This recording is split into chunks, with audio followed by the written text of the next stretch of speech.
The Black Death, the plague that built the modern world. The bells of Florence rang so often that people stopped counting the dead.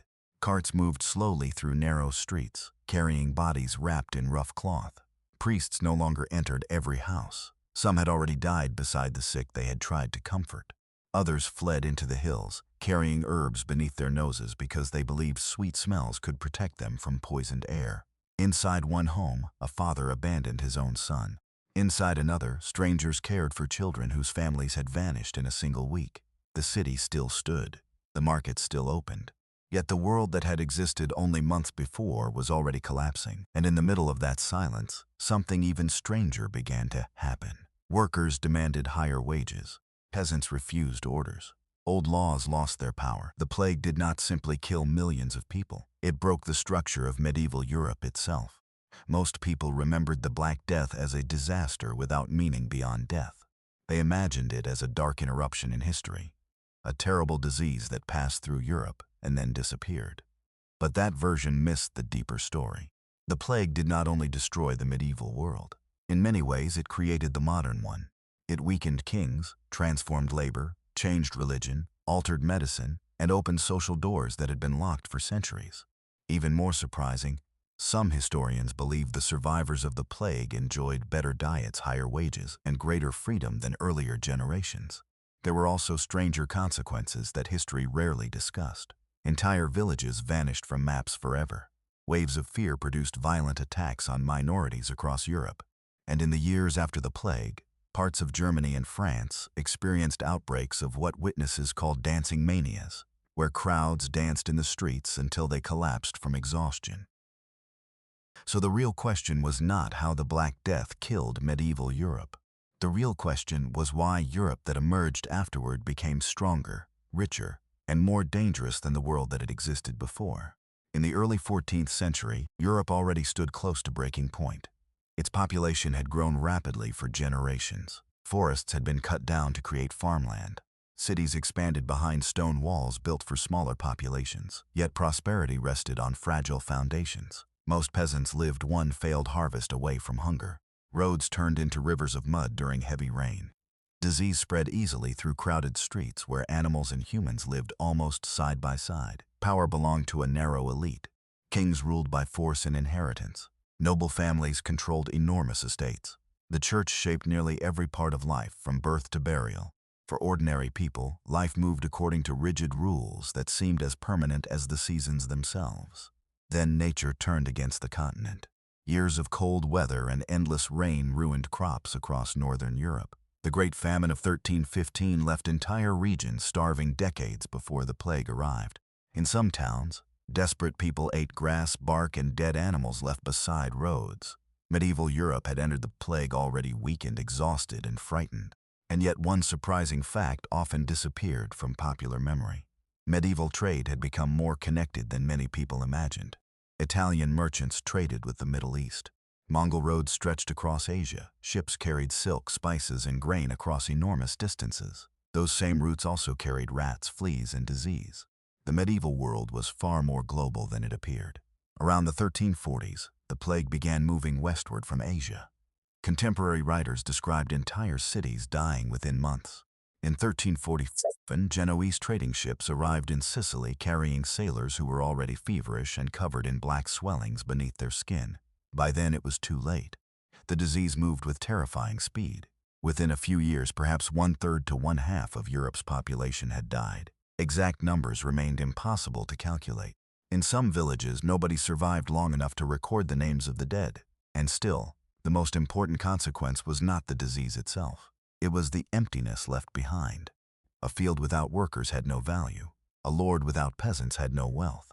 Suddenly, surviving laborers discovered something their ancestors had rarely possessed: leverage. That single change transformed Europe. At first, rulers tried to stop the social collapse. In England, King Edward III introduced the Statute of Laborers in 1351. The law attempted to freeze wages at older, lower levels because landowners feared losing control of workers. But fear could not refill empty villages. Peasants simply left for better opportunities elsewhere. Some demanded payment in money instead of service. Others negotiated rights that earlier generations would never have imagined possible. For the first time in centuries, ordinary laborers possessed bargaining power. Could medieval society survive such a reversal? The first great test came quietly. Survivors realized that the old rules no longer matched reality. A blacksmith who once obeyed a local lord could now threaten to leave. A servant could demand better food. Women entered trades and positions that had previously belonged almost entirely to men because entire households had vanished. The plague opened doors through absence. But the transformation created deep resistance. Nobles feared disorder more than disease itself.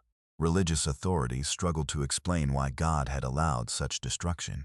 Some priests became heroes, remaining beside the dying until they themselves collapsed. Others abandoned entire communities. Faith survived, but trust weakened. One chronicler observed that men said and did whatever they pleased. The sentence sounded simple.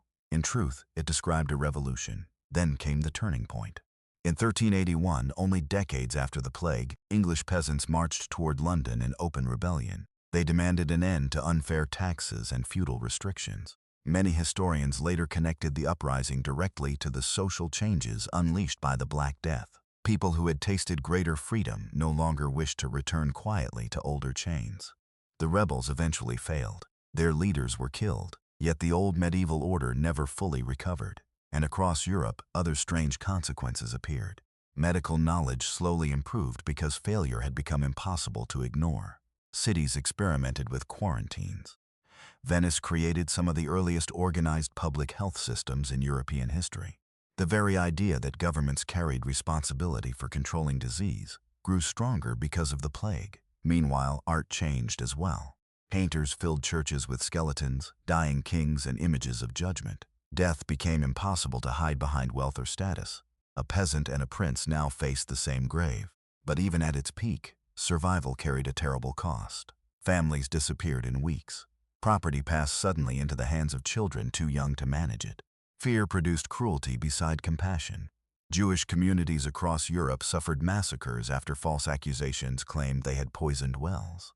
Thousands died not from plague, but from panic and hatred. The Black Death exposed both the generosity and the brutality of human beings at the same time. Then the disease returned again and again. Europe never escaped it completely during the medieval period. Outbreaks continued for generations, each one reopening old wounds. Yet the first great wave remained unique because it shattered psychological certainty. Before the plague, many people believed society itself reflected a fixed divine order. Afterward, that confidence weakened. The hinge of history had turned. In the final years of the 14th century, Europe looked familiar from a distance. Kings still wore crowns. Churches still dominated city skylines. Noble families still owned vast lands. But underneath, the foundations had shifted.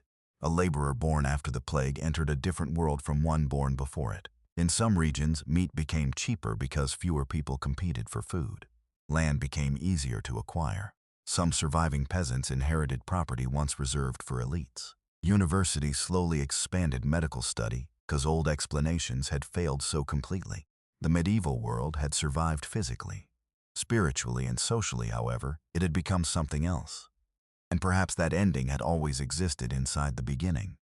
The same trade routes that brought prosperity also carried catastrophe. The same crowded cities that created wealth allowed disease to spread with deadly speed. Europe's growing strength contained the seeds of its crisis from the very start. The bells of Florence eventually fell silent. Grass grew over abandoned villages. Children were born into a world that no longer remembered life before the plague with complete clarity. But history remembered. Without the Black Death, Europe's social structure might have remained frozen for far longer. The decline of serfdom accelerated after the plague in many regions. Wage labor expanded. Governments developed stronger public health systems. Medical observation slowly became more important than ancient superstition. Even the Renaissance, with its renewed focus on individual human life, emerged partly from a continent forced to confront death on an unimaginable scale. History often described the Black Death only as destruction. That judgment was incomplete. The plague acted like a fire moving through an old forest. It consumed millions of lives with horrifying cruelty. Yet it also cleared space for new growth that earlier generations could barely imagine. Europe after the plague became more mobile, more experimental, and eventually more powerful than the rigid feudal world that had existed before it. And history frequently misunderstood one more thing. The modern world was not born only from invention or conquest. Part of it was born from grief. That was the terrible paradox of the Black Death. One of humanity's greatest disasters also became one of history's greatest turning points. So perhaps the final debate remained unavoidable. Did the Black Death save Europe from a collapsing medieval system by forcing change that otherwise might never have come? Or did the plague merely accelerate transformations that were already beginning beneath the surface? The dead could not answer that question. Yet the modern world still lived in the shadow they left behind. And if this story revealed anything, it was this. Sometimes civilization changed most not when humanity triumphed, but when it barely survived at all.